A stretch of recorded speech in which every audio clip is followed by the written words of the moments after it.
His Holiness, even when I was working in his office as his translator, he was very concerned about the degeneration of human values everywhere.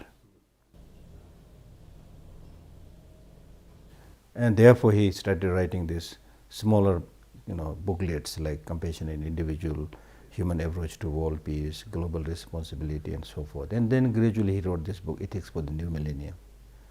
Then as an expansion to that, he wrote this book, Beyond Religion. Now he has asked me and some of my friends to work on a project to compile books and other things, probably to start an institution also to promote this idea of secular ethics. Now this word secular ethics is actually based on Indian constitution. India has a secular constitution which is not favoring any religion and also not against religion. So that is the concept. But in some places, still people think secularism means a little bit against religion. But His Holiness is not talking about being against religion, things like that.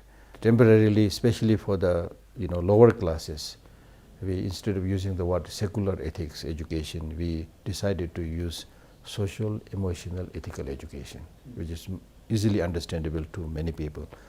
So therefore, now that social, emotional, ethical education or universal ethics or secular ethics must be based on common sense, common experience, scientific findings, evidence-based, nothing to do with metaphysical concepts.